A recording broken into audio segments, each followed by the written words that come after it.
A kú déédé àsìkò yìí, kókó inú ìwé ìròyìn la mú wá fún yín láti inú àwọn ìwé ìròyìn ilẹ̀ Nàìjíríà. Orúkọ tèmi ni Ọmágbémisọ́lá Ọmọlọ́gọ̀mádẹ àìjẹran ẹdán.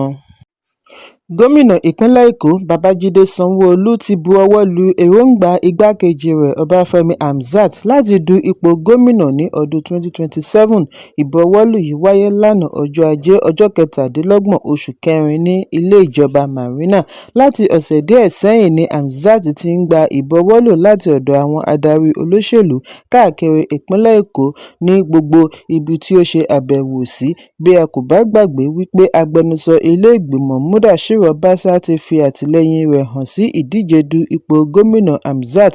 Bákan náà ni olórí òṣìṣẹ́ fún ààrẹ Fẹ́mi Gbàjàbíàmílà, sínétọ̀ tó ń ṣaṣojú Lagos East Tókunbọ̀ Abiru àti mínísítà fún ìṣúná Wálé Ẹdùn pẹ̀lú àwọn tí ọ̀rọ̀ kàn ni wọ́n ti bu ọwọ́ lu ìdíje du ipò Hamzat. Sanwó-Olú tí ó wà pẹ̀lú àwọn ọmọ ẹgbẹ́ ìgbìmọ̀ òṣìṣẹ́ ìpínlẹ̀ gba àlejò àwọn adarí APC ní ìpínlẹ̀, ọmọ ẹgbẹ́ GAC àti onípò òṣèlú àná tí wọ́n sin Hamzat wá fún ìpàdé ìjíròrò.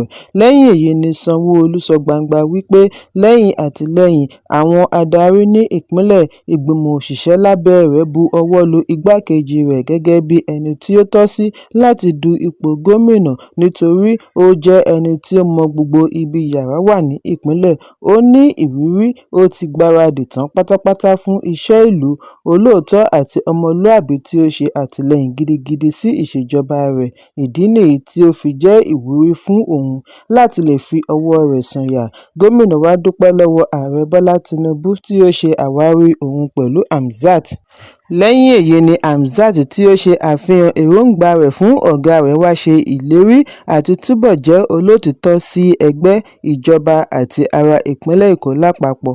Ẹ̀kúnrẹ́rẹ́ ìròyìn wà nínú ìwé ìròyìn The Nation tó jáde lónìí.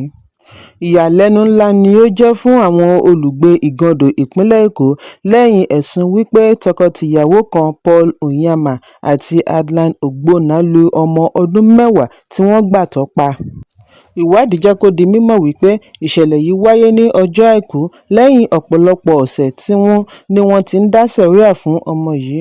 Ìròyìn jábọ̀ wípé tọkọ-tìyàwó tí wọ́n ń gbé ní òpópónà James Papa ti máa ń fi gbogbo ìgbà na ọmọ yìí, rán an níṣẹ́ tí ó kọjá agbára rẹ̀ pẹ̀lú bí ọjọ́ orí rẹ̀ ṣe kéré tó.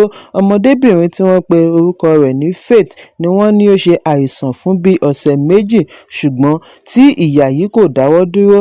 Ará àdúgbò kan Adékúnlé Taofeek sọ fún akọ̀ròyìn lánàá wípé wàhálà yìí gbọ̀nà àrà ní ọjọ́ Àìkú lẹ́yìn tí wọ́n ní tọkọ-tìyàwó yìí na ọmọ tí ara rẹ̀ kò yá tí ó fi yọrí sí ikú rẹ̀. Wọ́n ní afurasí gbé ọmọ yìí dìgbàdìgbà re ilé ìwòsàn níbi tí wọ́n ti fìdí ẹ̀ múlẹ̀ wípé ó ti jọlọ́run nípè.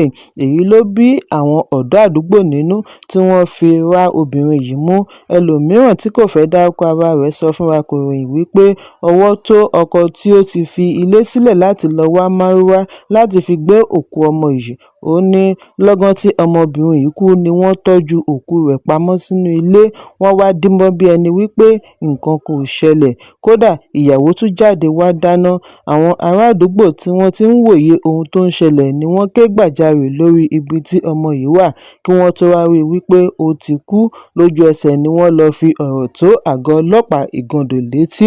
Ikọ̀ ọlọ́pàá súré dé ibi ìṣẹ̀lẹ̀ kí wọ́n tó fi ọwọ́ ṣìkún òfin mú tọkọ-tìyàwó tí wọ́n fi rí òkú náà gbé kúrò ní ibi ìṣẹ̀lẹ̀. Orísun ìròyìn láti àgọ́ ọlọ́pàá sọ fún akọ̀ròyìn wípé níbi ìwádìí ni afurasí ti ní ọmọbìnrin yìí ṣàárẹ̀ ó sì kú níbi ó ti ń gba ìtọ́jú lọ́wọ́ ní ilé ìwòsàn. Ṣùgbọ́n ìwádìí wọn ṣe àfihàn wípé ọmọ yìí ti kú kí wọ́n tó gbé e lọ ilé ìwòsàn. Àwọn yóò fi ẹ̀sùn ránṣẹ́ sí ẹ̀ka ìṣèwádìí ìwà ọ̀daràn ní pàǹtí. Alámòjútó ẹgbẹ́ Take It Back Movement Taofeek ní ilé ìwòsàn tí wọ́n gbé Faith lọ ti fìdí ẹ̀ múlẹ̀ wípé lókù ni wọ́n gbé ọmọ yìí dé bí ó ti jẹ́jẹ̀ẹ́ wípé àwọn yóò lépa ìdájọ́ òdodo. Alukoro ọlọ́pàá ìpínlẹ̀ Abímbọ́lá Adébísí kò tíì fèsì lórí àtẹ̀jíṣẹ́ àti ìpè títí di àsìkò ìkóròyìn yìí jọ láti fèsì lórí ìṣẹ̀lẹ̀. Ẹ̀kúnrẹ́rẹ́ ìròyìn wà nínú ìwé ìròyìn Punch tó jáde lónìí. Kọ́nsúléètì Nàìjíríà ní Johannesburg ti bu ẹnu àtẹ́ lu ìṣekúpa ọmọ Nàìjíríà méjì Amara Miro Emmanuel àti Ẹ̀pẹ̀yàn Andrew láti ọ̀dọ̀ àwọn òṣìṣẹ́ South African National Defence Force.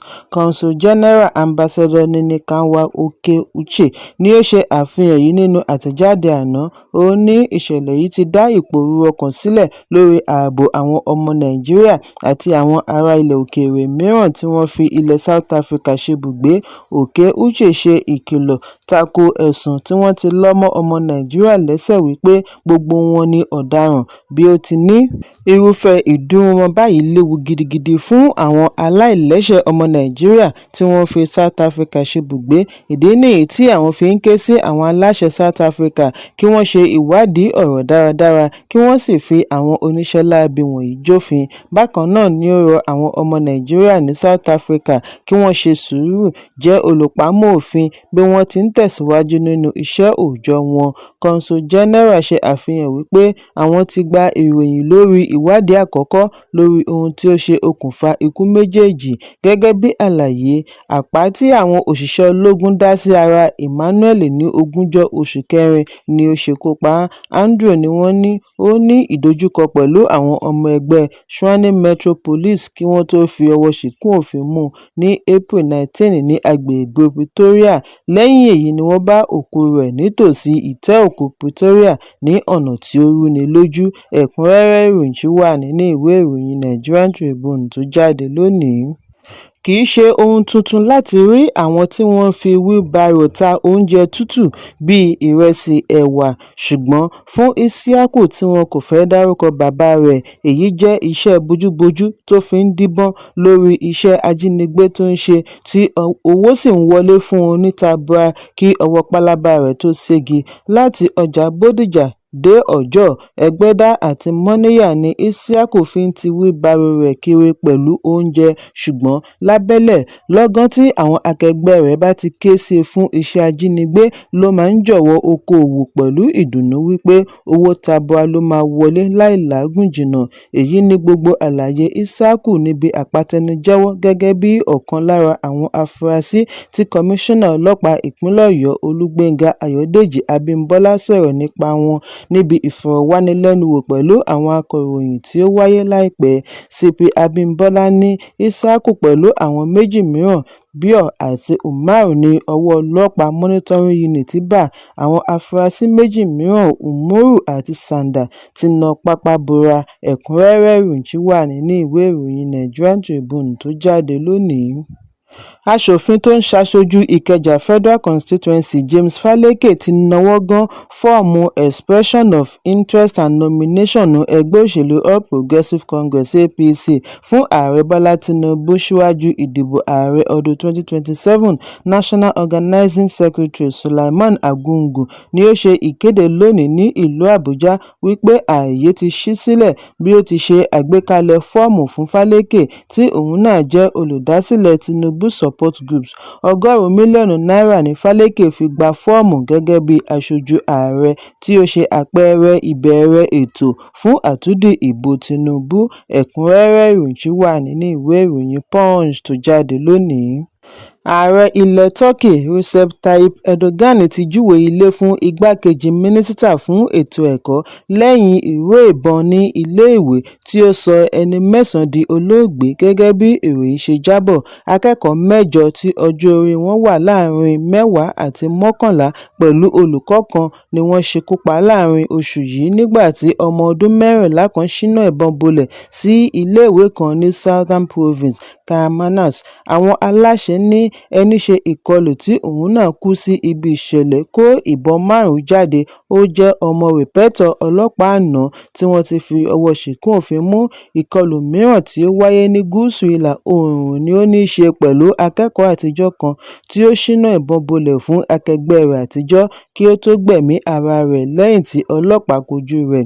Lábẹ́ òfin tí Erdogan bu ọwọ́ lù ni wọ́n fi júwe ilé fún igbákejì mínísítà fún ètò ẹ̀kọ́ Nazim Yilmaz kí wọ́n tó fi Siad Demirtaï rọ́pò rẹ̀. Òfin yìí tako àwọn adarí ẹ̀ka tí ìṣẹ̀lẹ̀ bá ti wáyé. Bí èyí ṣe dá rògbòdìyàn sílẹ̀ láti ọ̀dọ̀ ará ìlú, Erdogan wá ní ìjọba rẹ̀ yóò ṣe àgbékalẹ̀ òfin mìíràn títí kan èyí tí yóò ṣe ìdáwọ́kọ̀ fún àwọn tó ní ìbọn. Ẹ̀kúnrẹ́rẹ́ ìròyìn wà nínú ìwé ìròyìn Punch tó jáde lónìí. Kókó inú ìwé ìròyìn tòní kò ní jù báyìí lọ. Ẹ pàdé mi lọ́la fún àkọ́tún ìròyìn. Kí a tó lọ, ẹ má ṣaláì fi àkíyèsí yín ránṣẹ́ kí ẹ sì bá wa subscribe sójú náà wa lórí YouTube kí kókó inú ìwé ìròyìn lè máa tẹ̀ yín lọ́wọ́ ní kíákíá.